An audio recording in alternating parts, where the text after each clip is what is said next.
ఇప్పుడు ఎలా? ఇందాక నేను డ్రాప్ చేసిన కస్టమర్ పర్స్ క్యాబ్లోనే పడిపోయిందండి. అయ్యో, ఇప్పుడెలా? పాపం, ఎవరో ఏ పని మీద వెళ్లారు, పర్స్ లేకుండా ఇబ్బంది పడతారు. వాళ్ళని నేను పక్క గల్లీలో ఉన్న ఒక బొమ్మల షాప్ దగ్గర డ్రాప్ చేశాను. అక్కడే ఉండుంటారు. మీకు ఇబ్బంది అనుకోకపోతే మనం వెళ్లే దారిలో 2 నిమిషాలు ఆగి వాళ్ళకి పర్స్ ఇచ్చేసి వెళ్ళిపోదాం. నాకేం ఇబ్బంది లేదు. ఒకసారి పర్స్ పట్టుకోండి. అతనికి ఫోన్ చేసి అక్కడే ఉండమని చెప్తాను. ఆ, హ.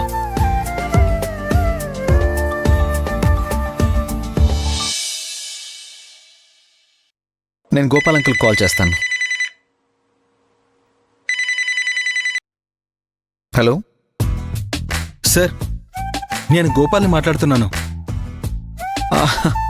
గోపాల్, నేనే నీకు కాల్ చేద్దాం అనుకుంటున్నాను. నా పర్స్ మీ క్యాబ్లోనే పడిపోయినట్టుంది. అవును సార్, నేను ఇప్పుడే చూశాను.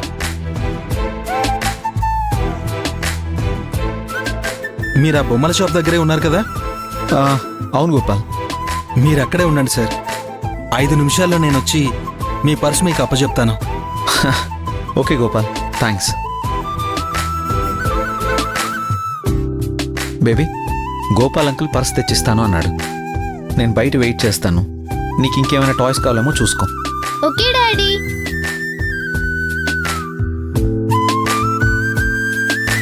కూర్చోండి.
రండి రండి రండి.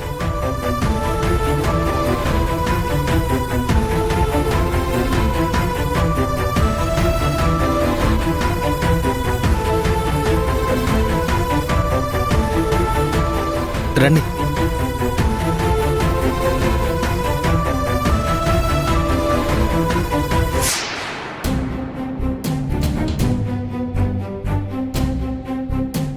ఏంటి సార్, ముఖ్యమైన వాటిని అలా వదిలేసుకుంటే ఎలా?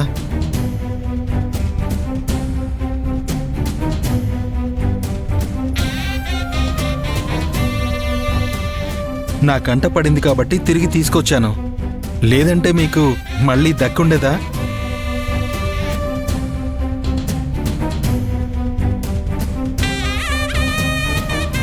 దేని గురించి మాట్లాడుతున్నావు గోపాల్? మీ లక్ష్మి గురించి సార్.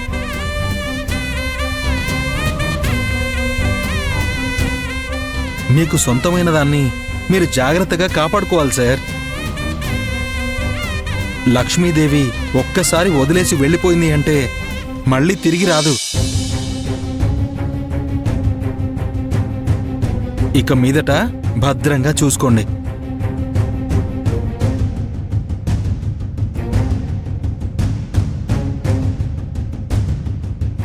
ఇదిగోండి సార్ మీ పర్స్.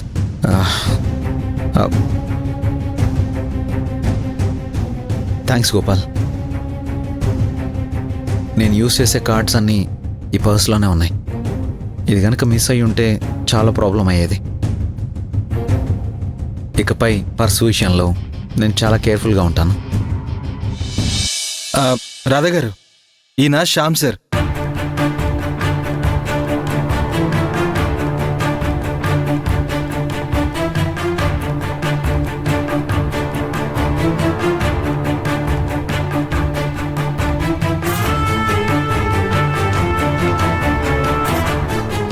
ఏంటి సార్ అలా చూస్తున్నారు?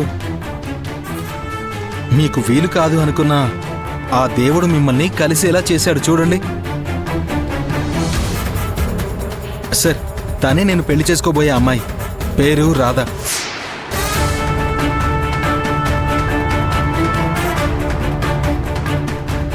రాధ గారు, శ్యామ్ సార్ చాలా మంచివారు.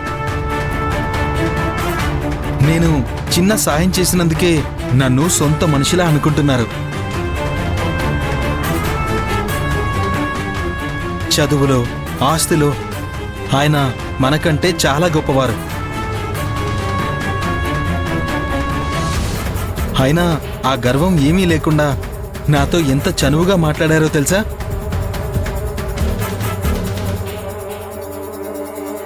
అలాంటి మంచి మనసు ఎంతమందికి ఉంటుంది చెప్పండి?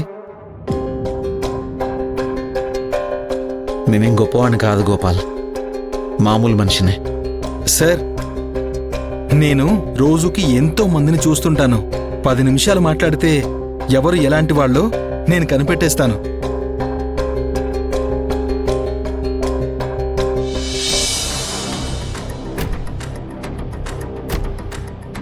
అవును, ఖుషి పాప ఏది సార్?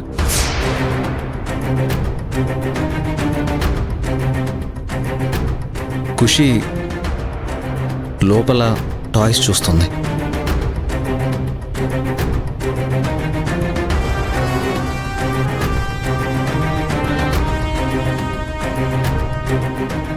రాధా గారు, వీళ్ళ పాప నాకు ఎలా పరిచయమైందో తెలిస్తే మీరు ఆశ్చర్యపోతారు. నిన్న మీ ఇంటికి పెళ్లి చూపులకు వచ్చే ముందు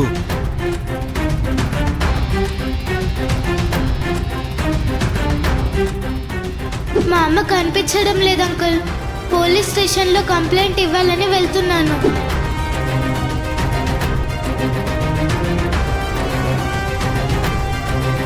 పెద్దవాళ్ళు తోడు లేకుండా ఇంత చిన్న వయసులో ఒంటరిగా బయటికి రావడం మంచిది కాదు పాప. మీ ఇంట్లో వాళ్ళు నీ గురించి ఎంత కంగారు పడుతుంటారు.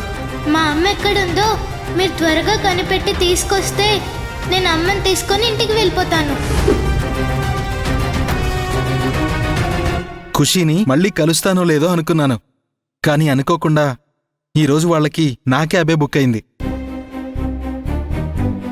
పాపని చూస్తే ఎంత ముచ్చటగా అనిపించిందో తెలుసా? అమ్మని వెతకడం కోసం ముందు వెనక ఆలోచించకుండా ఇల్లు వదిలి వచ్చేసింది.